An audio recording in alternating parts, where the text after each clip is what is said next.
या ये तो कुछ भी नहीं है। एक रात हम साइकिल से आ रहे थे, रास्ते में पीपल का पेड़ पड़ता था। अब वहाँ से साइकिल आगे बढ़े ही ना। भूत क्या करे कि करियर पे आके बैठ जाए। तो हम करें तो करें क्या, हमारे दिमाग में एक आइडिया आया, हम जाके करियर पे बैठ गए। अब भूत के लिए जगह ही नहीं, तो उसको सीट पे आके बैठना पड़ा, साइकिल चलाना पड़ा। साइकिल चलाते चलाते घर लाया बेचारा। बोला भैया आप ही हो जो कुछ हो। तो एक आदमी देख लिया, बोला ये तो ड्राइवरलेस साइकिल है। उसको आइडिया आ गया, टेस्ला बना दिया बहुत। हेलो हेलो हेलो हेलो, स्वागत है आप सभी का अपने प्यारे चैनल एडू 360% में आयुष सर के साथ। सुप्रभात यानी कि good morning, good afternoon, good evening and good night. जब भी आप इस वीडियो को देख रहे हो, एडू 360% आपको दिल खोल के स्वागत करता है अपने चैनल में। आज हम पढ़ने वाले क्या हैं यह जान लेते हैं।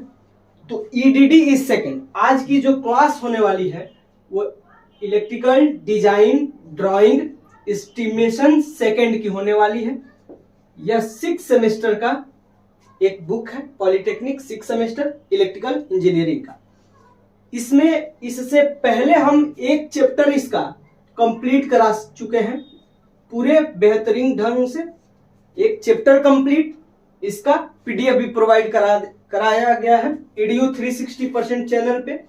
हर वीडियो के नीचे उसका लिंक दिया हुआ है चैनल का, टेलीग्राम चैनल का। यदि लिंक आपको नहीं मिलता है या एरर हो जाता है तो टेलीग्राम पे आप एडू 360% सर्च करके और वीडियो ढूंढ सकते हैं, सॉरी पीडीएफ ढूंढ सकते हैं। देखिए बच्चों, आज जो हम कवर करने वाले हैं, आज जो हम इसमें वीडियो में क्या पढ़ने वाले हैं, आपके स्क्रीन पे एक सिलेबस का चार्ट दिखाई दे रहा है। उस सिलेबस चार्ट को देखिए। उसमें जो पहला है चैप्टर 2 का हेडिंग, वो है अर्थिंग। इसमें क्या पढ़ने वाले हैं हम लोग? अर्थिंग पढ़ने वाले हैं। और अर्थिंग में क्या पढ़ने वाले हैं तो देखिए 2.1। पहले हम अर्थिंग के बारे में संपूर्ण जानकारी लेंगे, एकदम कंसेप्ट वाइज और इमेजिनेशंस और एनिमेशंस के थ्रू। इसके बाद हम लोग पढ़ेंगे 2.5। 2.1 के बाद हम लोग क्या पढ़ेंगे 2.5। उसमें होगा relevant IS Indian standard specification of earth electrode for earthing a transformer a high building. इसमें हम लोग यह पढ़ेंगे। इतनी पढ़ करके और यह हमारी वीडियो क्या हो जाएगी, खत्म हो जाएगी। जो हम कल मिलेंगे अगला वीडियो, उसमें पढ़ेंगे। देखिए फिर से पुनः सिलेबस चार्ट 2.2 है, डिफरेंट टाइप ऑफ अर्थिंग। ये वीडियो नंबर 14 में होने वाला है, यानी कि यह वीडियो नंबर 13 है और वीडियो नंबर 14 में हम लोग यह पढ़ेंगे 2.2 different type of earthing, pipe earthing. Different type of earthing में हम लोग पाइप अर्थिंग पढ़ेंगे और फिर उसका डायमेंशंस के थ्रू उसकी सारी डायमेंशंस हम लोग जानेंगे। और वीडियो नंबर जो 15 होने वाला है, यानी कि 14 के बाद वाली वीडियो, उसमें प्लेट अर्थिंग और उसके बारे में संपूर्ण डायमेंशन सहित हम लोग पढ़ेंगे। इसके अगले वीडियो में हम पढ़ेंगे एस्टिमेटिंग और कास्टिंग। इसके अगले वीडियो में एस्टिमेटिंग और कास्टिंग पढ़ेंगे। इससे पहले मैंने अपने चैनल पे एक पोल कराया था। उस पोल में यह ऑप्शन था कि आपके 6 सेमेस्टर की जो ई सेकेंड है, UEE है, EDD सेकेंड है, UEE है, और हमारी क्या है REE है। हमने बच्चों से पूछा था कि इसको कैसे कंप्लीट कराया जाए। ऑप्शन ए था वीडियो से, ऑप्शन बी था केवल पीडीएफ से, केवल पीडीएफ से, और ऑप्शन सी था पीडीएफ एज और पीडीएफ एंड वीडियो से। तो हमारे भारत देश में, खास करके उत्तर प्रदेश में, इतने तेजस्वी छात्र भरे पड़े हैं, नेता कैटेगरी के हैं, कि सारे लोग, पहले तो वो बच्चे हैं जो उस पोल को देख करके और आगे बढ़ चुके हैं, वह ज्वाइंट है चैनल में, लेकिन उनका केवल और केवल यही मतलब है कि देख के अपने काम की चीजों को लेकर के किसी भी चीज में पार्टिसिपेट नहीं करना। वही ऐसे लड़के हैं जो भविष्य में जा करके, जो केवल देख करके और अपना पार्टिसिपेशन नहीं देते हैं, वह केवल और केवल वही बच्चे हैं जो भविष्य में जा करके कुछ करने वाले नहीं हैं। भविष्य में जाकर के कुछ करने वाले नहीं है, या आप वही कह सकते हैं कि वही बच्चे हैं कि जिनको किसी से बनने वाली नहीं है, खुद को एक्स्ट्रा स्मार्ट या ओवर स्मार्ट समझते हैं। टोटल पोस्ट देखे गए हैं 29। पोस्ट में जो हमारी क्या है वोट पड़ी हुई है 13 वोट किए हैं। तो यह जो वोट किए हैं यह पार्टिसिपेट करने वाले बच्चे हैं, यह अपने राय को रखने वाले बच्चे हैं।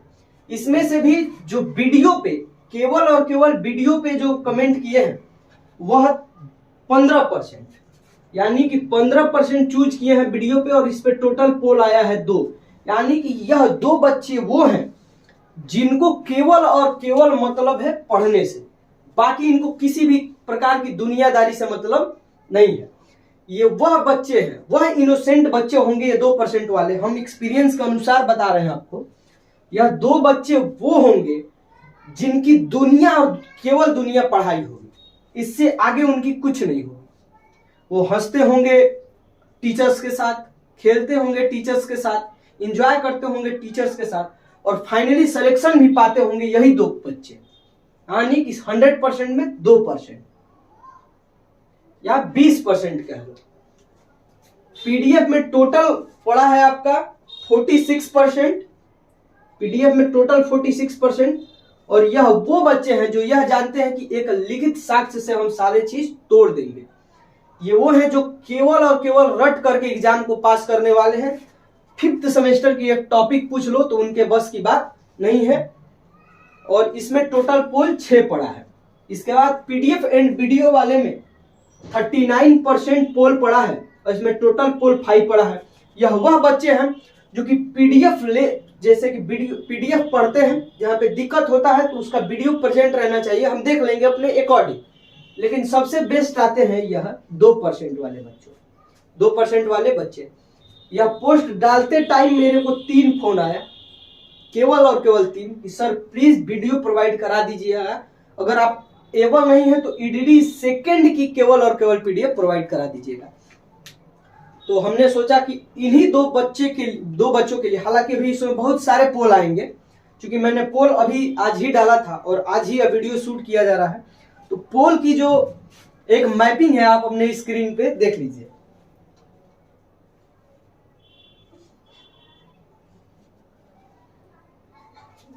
चलिए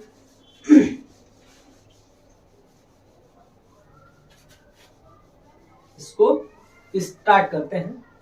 स्टार्ट करने से पहले हम 2-3 बातें आपसे कंफर्म कराना चाहते हैं।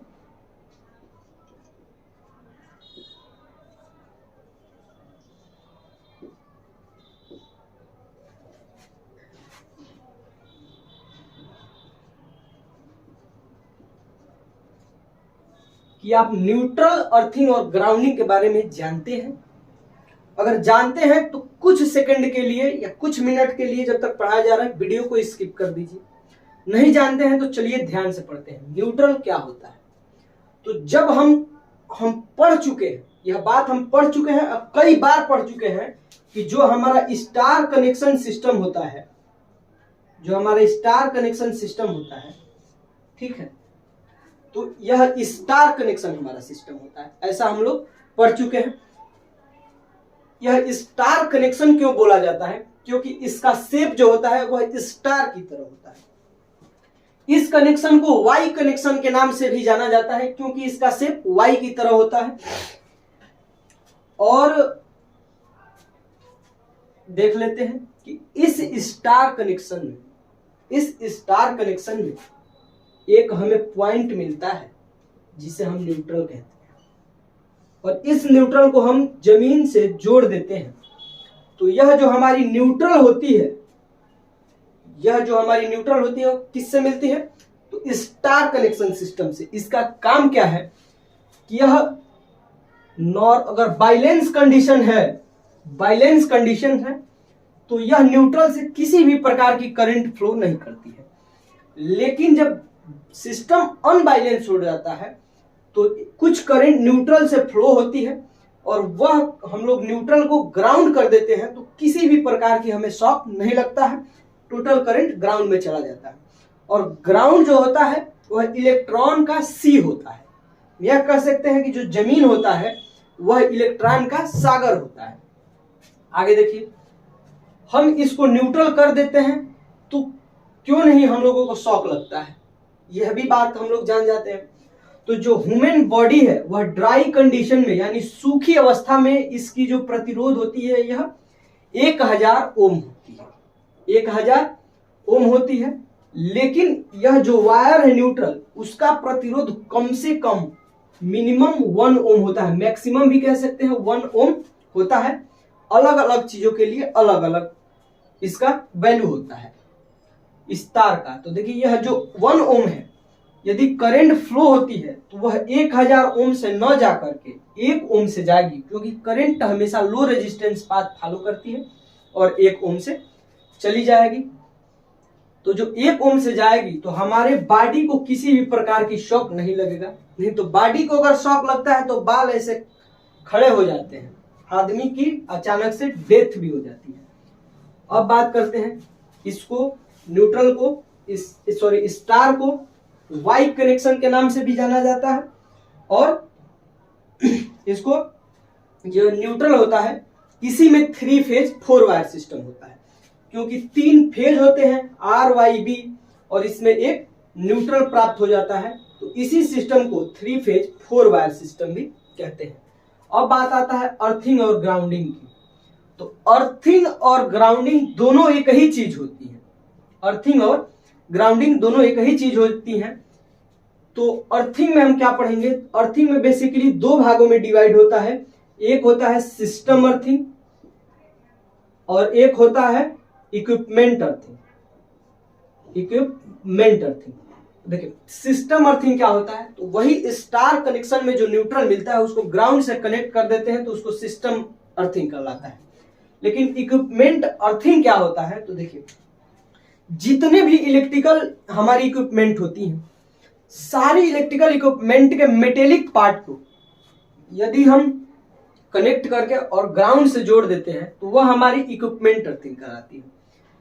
इस इक्विपमेंट अर्थिंग की जरूरत क्यों पड़ी, तो कोई भी बड़ा इक्विपमेंट हो, चाहे रेफ्रिजरेटर हो, मोटर हो, सबमर्सिबल हो या टेलीविजन हो, जितने उसके मेटालिक पार्ट है, उस मेटालिक पार्ट को अर्थ से जोड़ देने से यह होता है, यदि किसी भी प्रकार की क्या हमारी लीकेज करंट अगर बॉडी में आता है तो वह जो अर्थिंग जो अर्थ वायर होता है उस करंट को ग्राउंड में भेज देता है। हम लोगों को शॉक नहीं लगता है, हम लोगों को शॉक नहीं लगता है। तो यही न्यूट्रल की मेन वजह है, यही न्यूट्रल की मेन वजह है। अब देख लेते हैं एक चीज, आपको आप गेस नहीं किए होंगे या कभी कभी आप उस चीज को देख करके सोच जरूर रहे होंगे कि ऐसा होता क्यों है, ऐसा होता क्यों है। हमारी प्लग होती है 5 पिन की प्लग जो हम लगाते हैं, उसमें से 3 होते हैं, क्या पिन 3 उसमें होते हैं, इसमें 3 पिन होते हैं। जो ऊपर वाली पिन होती है वह मोटी, और इन दोनों पिन से मोटी तो होती है, साथ ही साथ इन दोनों पिन से क्या होती है, हमारी लंबी होती है।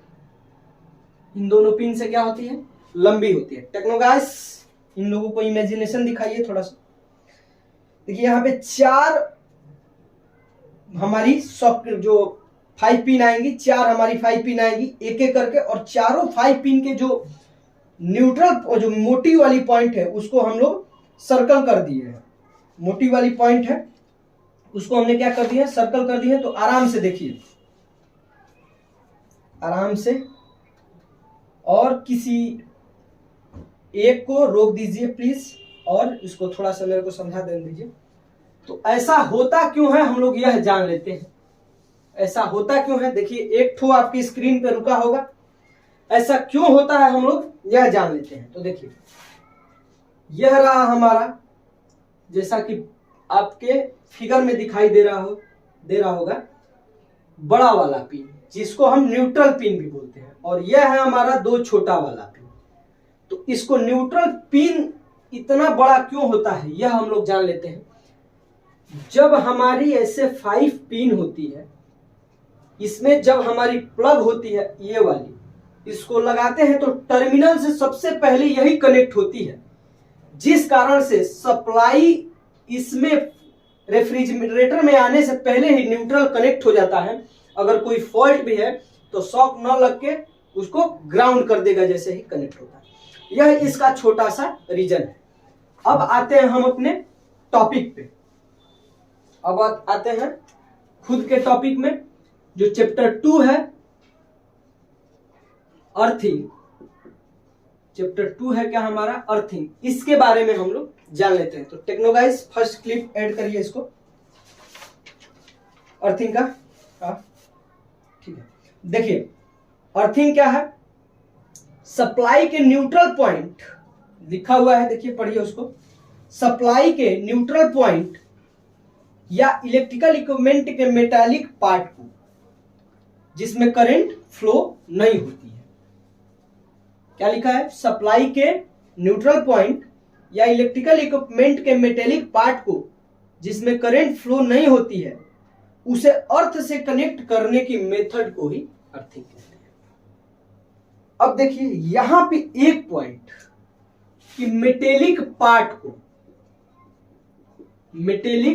पार्ट को जिसमें से क्या होती है हमारी करंट फ्लो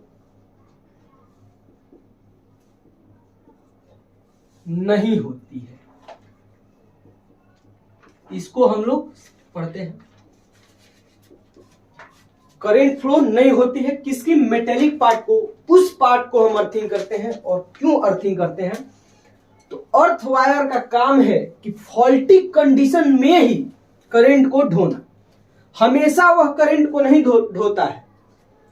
यदि आपका यह घर है अच्छा सा और इसमें सिंगल फेज की सप्लाई आ रही है, एक फेज हो गया या एक न्यूट्रल हो गया, यदि इसमें लगे इक्विपमेंट के फ्रिज, रेफ्रिजरेटर, मोटर आदि फलाना चिलाना ठिमका सारे के अगर मेटेलिक पार्ट को अर्थिंग न करके हम फेज को अर्थिंग कर दे तो क्या होगा।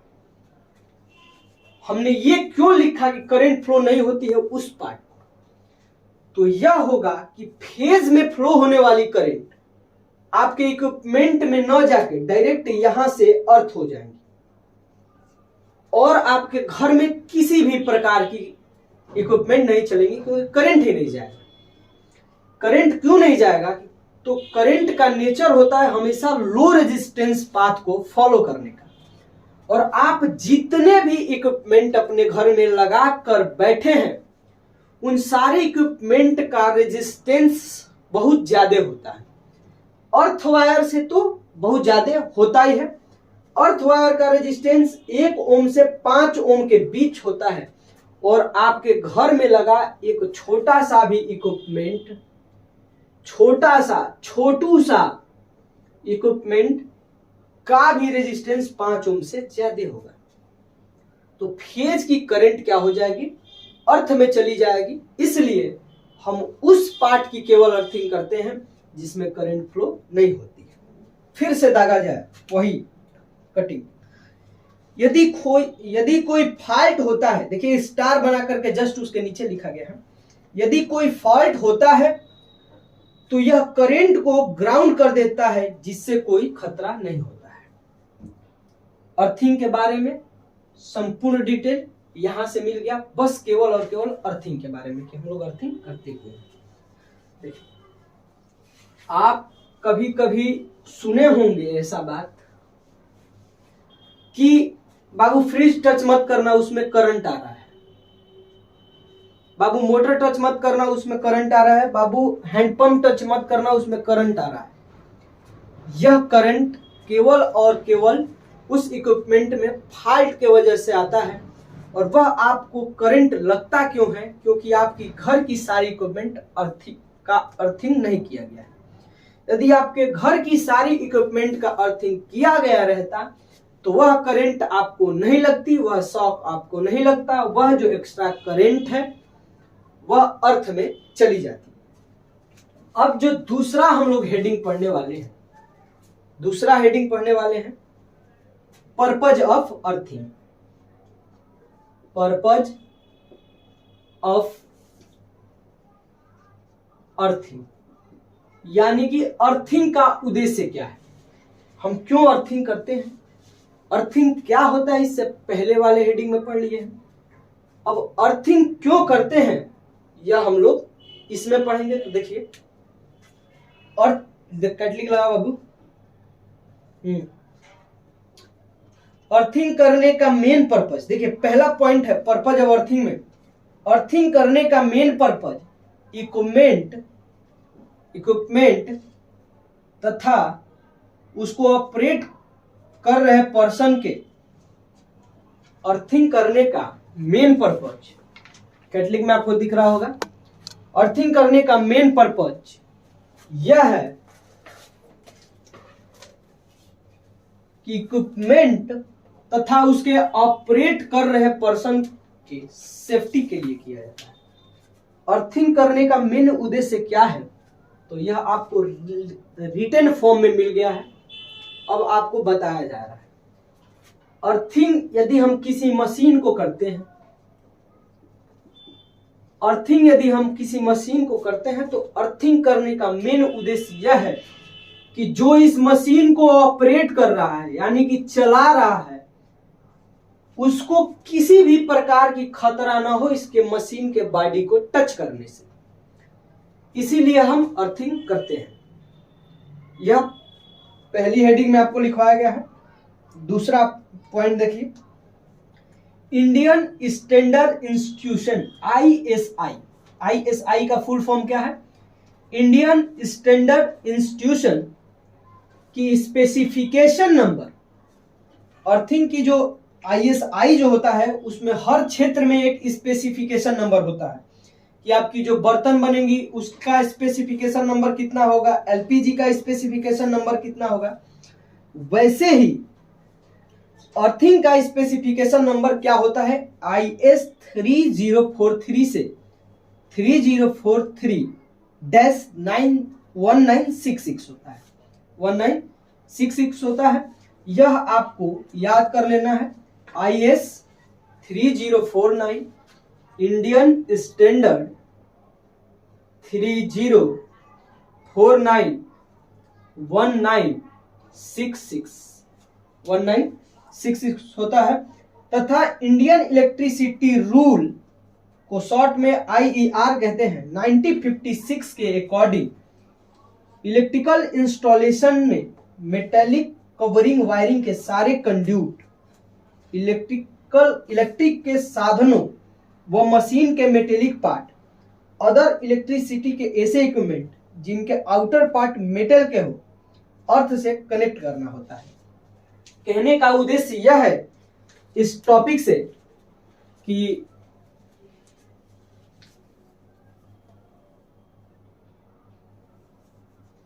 जो हमारा इंडियन इलेक्ट्रिसिटी रूल होता है, कितना 1956, इंडियन इलेक्ट्रिसिटी रूल 1956 के अकॉर्डिंग या इंडियन स्टैंडर्ड 3049/1966 के अकॉर्डिंग क्या होता है कि यदि आपके घर में, आपके कंपनी में, आपके फैक्ट्री में यह बताया गया है, इस रूल में क्या बताया गया है कि कोई भी आप इक्विपमेंट लगाते हो, उस इक्विपमेंट का यदि आउटर पार्ट यानी कि बाहरी ढांचा, बाहरी स्ट्रक्चर, बाहरी कंस्ट्रक्शन धातु का हो अर्थात मेटल का हो, तो उसको हमें अर्थिंग करना है।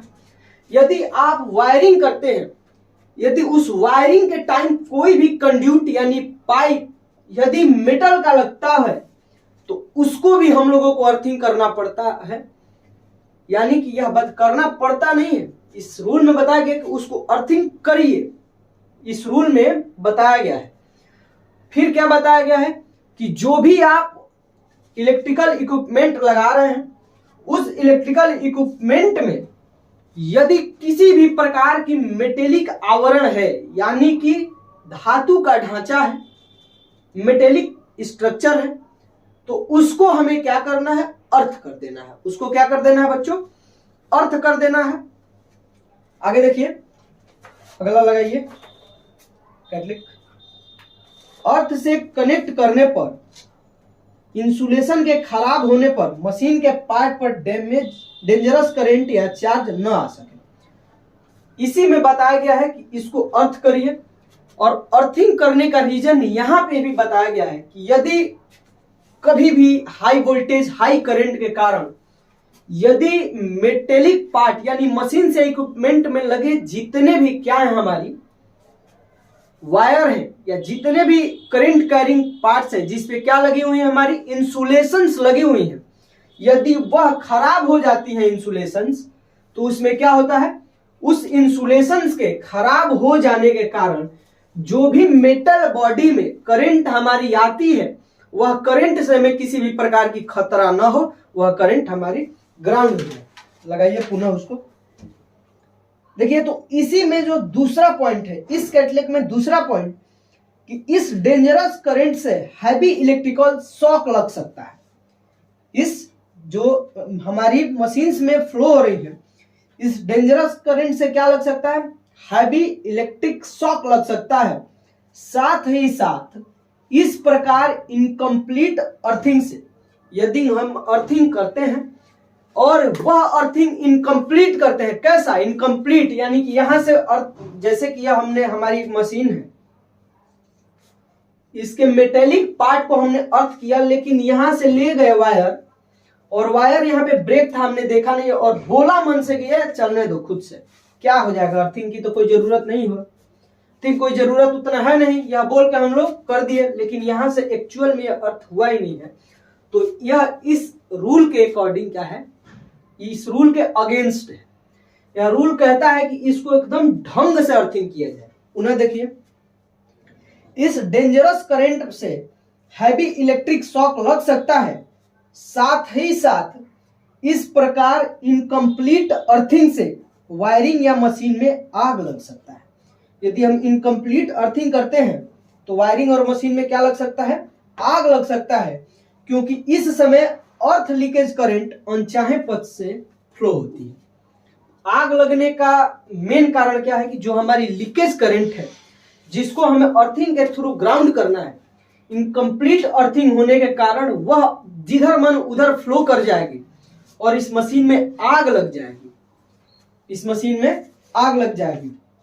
आगे देखिए, जो अगला कैटलिक है यानी कि इसमें अलग हेडिंग है। कुल मिलाकर इस वीडियो में हम लोग अर्थिंग के बारे में, अर्थिंग के उद्देश्य के बारे में और जो यह आईएस स्टैंडर्ड जो हमारी है इसके बारे में, यानी कुल मिला के कितने टॉपिक, 3 टॉपिक पढ़ने वाले हैं। तो देखिए कैटलिक लगाओ बाबू, चौथा, हाँ, आईएस स्पेसिफिकेशन। देखिए हेडिंग है IS specification regarding earthing of electrical installation. विद्युत अधिष्ठापन की अर्थिंग के संबंध में आईएस यानी इंडियन स्टैंडर्ड विनिर्देशन। अब देखिए इंस्टॉलेशन क्या होता है हम यह जान लेते हैं, थोड़ा सा कुछ सेकंड लगा के। इंस्टॉलेशन क्या होता है यह जान लेते हैं।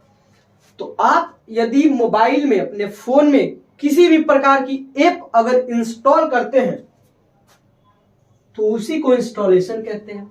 तो उस ऐप को इंस्टॉल करने से पहले, थोड़ी कट गई थी तो चलिए अब देखते हैं, बात कर रहे थे इंस्टॉलेशन की। तो इंस्टॉलेशन क्या होता है, जब आप अपने फोन में किसी भी प्रकार की ऐप को इंस्टॉल करते हैं तो उसको बोला जाता है इंस्टॉल। उस इंस्टॉल का मतलब होता है स्थापित।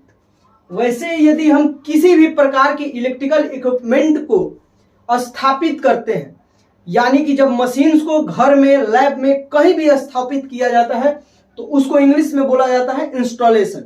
आप वायरिंग कर रहे हैं तो वायरिंग का इंस्टॉलेशन बोला जाता है।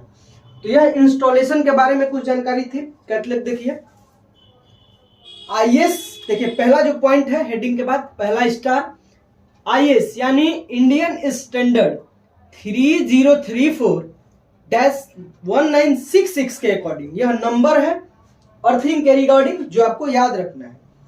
अर्थिंग के लिए फॉलोइंग फीचर यूज में लाई जानी चाहिए। कौन कौन से फीचर अर्थिंग के लिए यूज में लाई जानी चाहिए, वह इंडियन स्टैंडर्ड 3049 1966 के अकॉर्डिंग जब हम अर्थिंग करने जाते हैं तो कौन कौन से फीचर उस अर्थिंग में होने चाहिए, हम इसकी संपूर्ण जानकारी लेंगे। और यह हमारे सिलेबस में टॉपिक है, यह हमारे सिलेबस में टॉपिक है। तो देखिए कटलिक लगा भाई, जिस परिसर यानी प्रीमिसेस, जिस परिसर यानी हम बोलते हैं ना कि हम आज विकास भवन के परिसर में आए हैं, हम आज इस परिसर में आए हैं, तो यह किसी भी परिसर में यदि अर्थिंग किया जा रहा है, यदि किसी भी परिसर में क्या किया जा रहा हो, अर्थिंग किया जा रहा हो, तो अर्थिंग की डिस्टेंस कम से कम 1.5 मीटर रखी जानी चाहिए। अर्थिंग की डिस्टेंस कम से कम 1.5 मीटर रखी जानी चाहिए। यानी कि यह यदि घर है, इस घर में हम अर्थिंग कर रहे हैं, तो अर्थ राड जो ला करके हम लगा रहे हैं वह इस घर से केवल और केवल 1.5 मीटर के अंदर होना चाहिए। ये नहीं कि घर यहाँ है और अर्थिंग ले जाकर के हम लोग यहाँ किए हैं, ऐसा नहीं होना चाहिए। ये पहला पॉइंट था। दूसरा पॉइंट देखिए, सॉरी तीसरा, अर्थ कनेक्टिंग वायर की थिकनेस इंस्टॉलेशन के कंडक्टर की थिकनेस के आधे से कम नहीं होना चाहिए। यदि हम अर्थिंग करते हैं तो जो अर्थिंग करते टाइम जो हम लोग अर्थ वायर यूज कर रहे हैं, यदि कि यह की कोई परिसर है, इस परिसर में मैक्सिमम करंट कितनी फ्लो हो रही है, तो इस परिसर में मैक्सिमम करंट के लिए 10 mm की वायर, मैक्सिमम मोटाई 10 mm की वायर लग रही है, तो हम अर्थ वायर जो होगा इसके आधे यानी कि 5 mm से कम नहीं लेंगे। अर्थ वायर 5 mm से कम नहीं लेंगे। यह रेस्ट्रिक्शन है, यह रुकावट है, यह नियम है किसकी, इंडियन स्टैंडर्ड 3049-1966 की। अगला देखिए एग्जाम्पल, कॉपर 3 mm स्क्वायर और 6 mm स्क्वायर, यह चेंज होता रहता है परिसर की मैक्सिमम करंट कैरिंग कंडक्टर के थिकनेस पे। अगला देखिए, अगला कैटलिक लगा हुआ,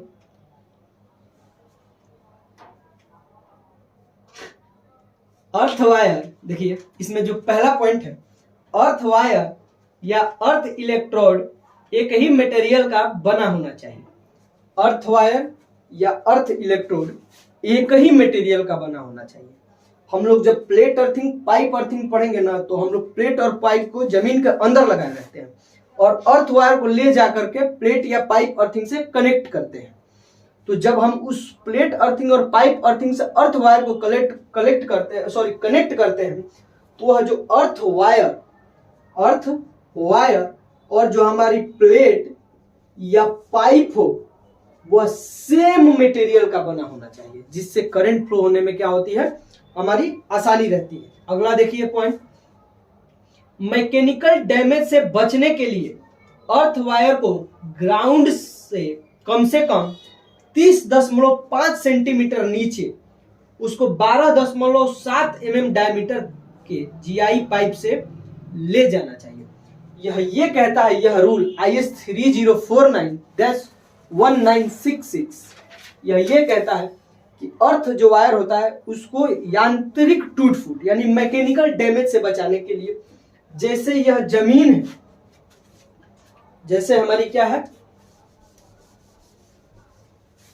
यह जमीन है, तो इस जमीन के नीचे कितना कहता है 30.5, यह अर्थ वायर आया है, यह अर्थ वायर इस जमीन के नीचे 30.5 सेंटीमीटर नीचे 12.7 mm के जीआई पाइप से ले जाना चाहिए, गैल्वेनाइज्ड आयरन के पाइप से ले जानी चाहिए। और जीआई पाइप की विशेषता हम अभी आपको बता देते हैं। जो जीआई पाइप होता है, गैल्वेनाइज्ड आयरन की पाइप, इस पाइप पे जंग बहुत कम लगता है। अगर जंग नहीं लगता है या जंग लगा हुआ है किसी भी जीआई पाइप या रॉड में, यदि उस जंग को हटा देते हैं तो हमारी अर्थ की रेजिस्टेंस कम होती है। और हम यही चाहते हैं और एक यही हेडिंग पढ़ेंगे कि अर्थ की रेजिस्टेंस को हम कैसे कम कर सकते हैं। तो जीआई पाइप का यूज केवल और केवल इसलिए किया जाता है क्योंकि जीआई पाइप का में कोरोजन नहीं होता है, यह कोरोड नहीं होता है, यह संक्षारित नहीं होता है, कम से कम होता है, आइडियल तो कुछ नहीं होता। ऐसा क्यों यह रूल कहता है कि 30.5 mm नीचे ग्राउंड के, यह ग्राउंड है, 30.5 सेंटीमीटर सेंटीमीटर नीचे 12.7 mm की जीआई पाइप से अर्थ वायर को ले जाना चाहिए। यह इसलिए कहता है कि जो यह अर्थ वायर है यह किसी भी प्रकार की इसमें मैकेनिकल टूट फूट ना हो, किसी भी प्रकार की क्या नहीं हो, मैकेनिकल डैमेज ना हो। यदि इस ग्राउंड पे गाड़ी भी चल रही है तो इस अर्थ वायर को किसी भी प्रकार की डिस्टरबेंस ना हो, किसी भी प्रकार की डैमेज ना हो। आगे देखिए, थर्ड स्टार, अर्थ इलेक्ट्रोड को ग्राउंड के अंदर वर्टिकल कंडीशन में स्टेब्लिश्ड करना चाहिए जिससे अर्थ की डिफरेंट लेवल से इलेक्ट्रोड कनेक्ट हो। जब हम लोग अर्थ जो अर्थ वायरिंग होता है और रॉड वायरिंग वह पढ़ेंगे तो उसमें हम यह देखेंगे क्या कि जो अर्थ वायरिंग में जो अर्थ रॉड और हमारी दो चीजें पढ़नी है, एक पाइप अर्थिंग और एक प्लेट अर्थिंग, दो चीज पढ़नी है। तो पाइप अर्थिंग जो होता है, यह पाइप हमेशा ऐसे बनेगा, इसको पाइप ऐसे है, चाहे इसको हम वर्टिकल पोजीशन पे रखें चाहे किस पोजीशन पे रखें, हॉरिजॉन्टल पोजीशन। तो यह पाइप है, इसको हम किसी पोजीशन पे रख सकते हैं, लेकिन जब हम अर्थिंग करने जाएंगे तो यह आपको प्रीफर किया जाएगा कि यह जो पाइप हो यह केवल और केवल वर्टिकल पोजीशन पे रखी जाए, केवल और केवल वर्टिकल पोजीशन पे रखी जाए। किस कारण से? क्योंकि जो इस यदि यह वर्टिकल पोजीशन है, इसको ग्राउंड के अंदर रखे हैं तो इसकी जो जितनी भी सरकमफियरेंस है यह सारी की सारी सरकमफियरेंस या मैक्सिमम ग्राउंड से कनेक्ट होगा। यह ज्यादा ग्राउंड से कनेक्ट नहीं होता है। इसी प्रॉब्लम को टैकल करने के लिए हम लोग प्लेट अर्थिंग लाए हैं और यह भी वर्टिकली कनेक्ट करते हैं और यह इससे पाइप से यह ज्यादा ग्राउंड के टच में रहता है, यह हम लोग पढ़ेंगे। आगे देखिए, अर्थ इलेक्ट्रोड की गहराई 1.25 मीटर से कम नहीं रखी जानी चाहिए। अर्थ इलेक्ट्रोड की गहराई यानी कि इलेक्ट्रोड के कहने से मतलब प्लेट या पाइप से है। यह प्लेट और पाइप कहने का मतलब है कि जो हमारी क्या है, रॉड है, क्या है, जो इलेक्ट्रोड है वो 1.25 मीटर गड्ढे में यानी गहराई में होनी चाहिए। यानी कि हम वो यदि यह रॉड है यह जितना लंबा हो इसको 1.25 मीटर जमीन के नीचे गाड़ेंगे। अधिक रेजिस्टेंस के लिए इसको अधिक और अधिक धंसा सकते हैं, लेकिन मिनिमम 1.25 मीटर होना चाहिए। या IS 3049-1966 के अकॉर्डिंग बताया गया है। अगला देखिए, अगला है एक गुड अर्थिंग रेजिस्टेंस भी नमी की कंडीशन के अकॉर्डिंग या प्लेस व वेदर के साथ साथ चेंज होता रहता है। देखिए, कहने का मतलब है कि एक अच्छा रेजिस्टेंस, जो अच्छा अर्थिंग है उसका प्रतिरोध हमारी जमीन के अलग अलग हो सकता है। यहाँ हमारी लैंड हो, यहाँ पे अर्थ का रेजिस्टेंस अच्छा न मिलता हो, लेकिन आगे कुछ दूर जाके कई किलोमीटर दूर अर्थ का रेजिस्टेंस अच्छा मिलता हो। या मौसम के अनुसार भी यह डिपेंड करता है। दूसरी की जमीन के अंदर कितनी नमी है इस पर भी हमारी यह डिपेंड करती है। आगे देखिए, आइडियल कंडीशन में अर्थ का रेजिस्टेंस 0 होना चाहिए, परंतु आइडियल कंडीशन में अर्थ का रेजिस्टेंस कितना होना चाहिए? 0 होना चाहिए। आदर्श कंडीशन में अर्थ का रेजिस्टेंस कितना होना चाहिए? 0। लेकिन प्रैक्टिकल कंडीशन में किन किन प्लेस के लिए अर्थ का रेजिस्टेंस कितना कितना होता है यह जानकारी लेते हैं। लगाओ बाबू अल्लाह। देखिए, तो ये है वायरिंग इंस्टॉलेशन में, यानी कि यदि घर में हम लोग वायरिंग करते हैं तो उसका जो प्रतिरोध हमारा रहता है वह 1 ओम तक रहता है। बड़े पावर स्टेशनों में यह 0.5 से 1 ओम तक रहता है। छोटे पावर स्टेशनों में या हम कह लें कि सब स्टेशनों में 1 ओम से 2 ओम तक रहता है और अन्य इलेक्ट्रिकल परिसर में यह 2.5 ओम से 5 ओम तक रहता है। और बस आज की हमारी क्लास यहीं पे समाप्त होने वाली है। अगली जो हमारी वीडियो होगी उसमें हम टाइप ऑफ अर्थिंग पढ़ेंगे, जिसमें पाइप अर्थिंग कंप्लीट डायमेंशन के साथ बोर्ड पे फिगर बना के एकदम अच्छे से पढ़ेंगे। आज के लिए बस इतना ही, मिलते हैं अगले वीडियो में। जय हिंद, take care and bye bye, let's rock.